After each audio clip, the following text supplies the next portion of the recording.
Hi everybody, welcome to the Stitchin Post. I'm Nancy. This is Knitting with Nancy. I'm here with Trish today because I want to show you coastal yarn, which is beautiful. It's from Elemental Effects. It is a blend of 50% US Shaniko wool, which is Oregon based, along with mulberry silk and Belgian flax. So we have some beautiful colorways. I know we've shown this to you before, but now we are knitting this sweater. The sweater is EmmaLeigh. It is by Ann Budd. It is on Ravelry. And I'm going to show you how to start it today. Although I'm not doing this as a full knit along, I'm going to show you some tips and tricks along the way so you can follow with me on this. But I want to see who's interested in doing this and if you have any questions.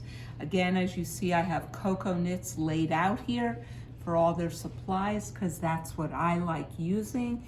You can see I have mine here. I brought it from home. I have my fixer. I did so I can follow along, my counter, my extra markers down here that I need, so everything. As I've always said, I really love their products. So in showing you this pattern, and Trish is going to come around me. This is a top-down sweater. And if I can get to the picture I'm looking for that I thought I had placed, it is starting, well, that didn't answer that, but we are starting right here on the shoulder, which are called saddles. And it starts with the cable, and it has you cast on 18 stitches. You do an increase, and you have an edge stitch that they like to do in garter. Thus, I left my markers on over here to show you on each side, so I knew what my edge stitch was. And once you've done 2, and you start with, I have to look at it upside down.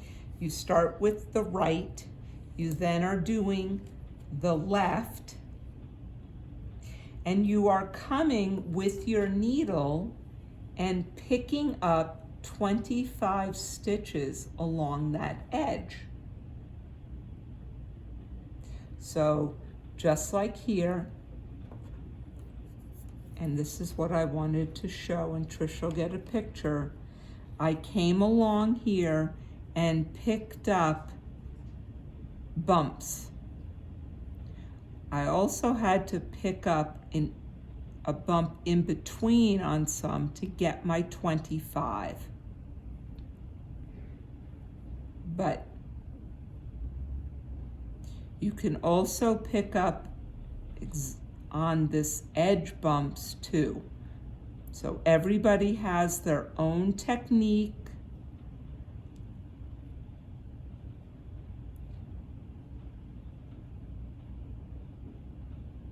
So if I show you, I did the actual edges.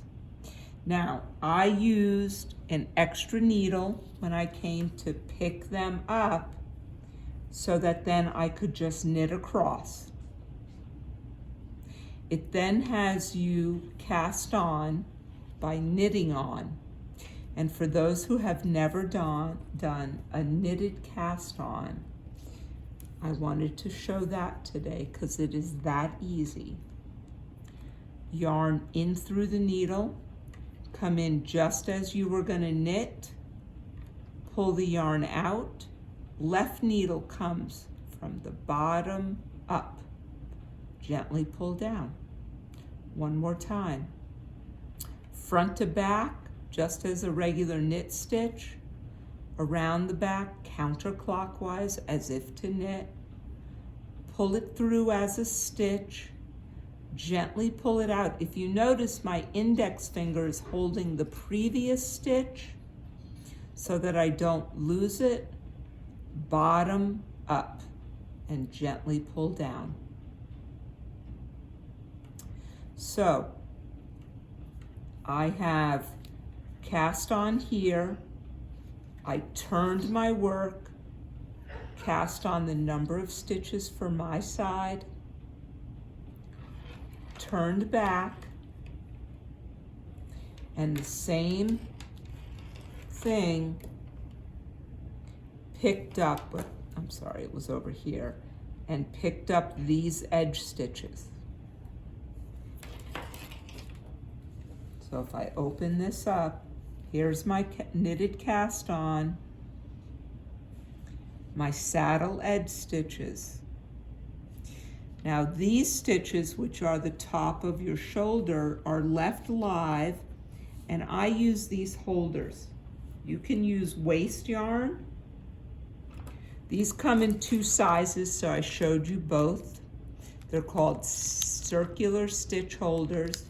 This is the short one, and because I had a long, here's my long. Are they kind of in the way? Yes. I like the short. Is it kind of in the way for right now? Yes.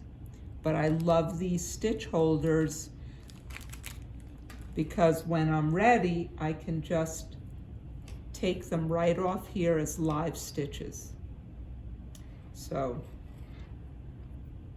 I don't use waste yarn anymore, I use this.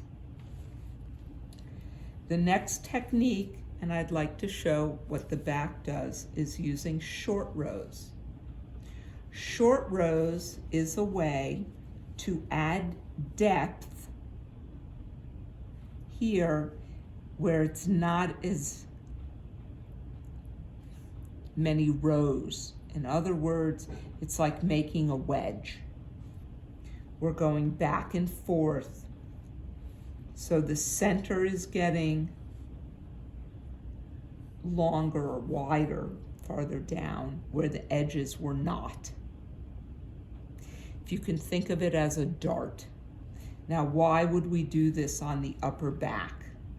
For one reason, when you have a crew neck sweater, think of, and I'm gonna face Trish for a second, your neck here compared to your upper back here is usually 2 inches difference. So if you put on a circular sweater with no difference, it's gonna be way up here to back here, which is why some people don't like crew neck shirts or sweaters, because it's the same. If you lie a t-shirt down or a sweater you like from the shoulder seam, you will see that most times the neck in the front is up to 2 inches lower than what it is center back on your neck. How do we achieve that in a sweater? Short rows. So we are putting short rows along the back, which is adding depth here, so that when I come and add to my front will end up being lower because to equal to the back. Hard to understand, I know, but as you do it, you'll see. So I have gone over short rows before. There are different ways. In here they do a wrap and turn. For me personally, I like what's called a German short row. And I'm gonna briefly show it here. And if you have questions, you can email the store or call me here at the store. So, for instance, on this pattern, because it does have you use markers at the beginning here on the back, it's going to tell you how far to come over here through all your back stitches, plus like 6 or 7 on the other side. It has you do what's called a wrap and turn. Now, a wrap and turn is if you bring the yarn to the front, slip a stitch, wrap the stitch, turn it back to the left or place it back on the left, turn your work, and purl back.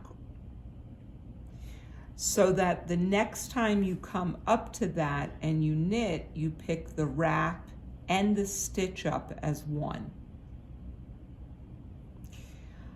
For me, on some of my knitting, I have sometimes, I hate to admit, forgotten to pick up that wrap, and it will give you a hole.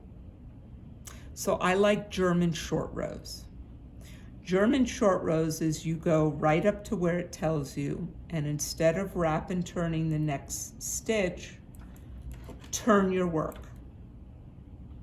The yarn, whether you have knit or purled, will always come to your nose, in front, to you.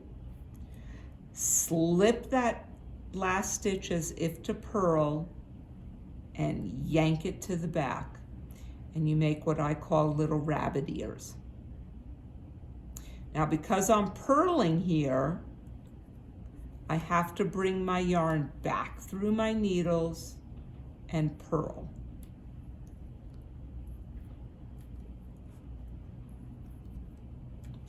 And what's nice about this, and now I'll show you, is when you come back on it and it says knit through and pick up your wrap and turn, on this instance, for German short rows, you will come back to what looks like a double stitch, and you will knit through both legs.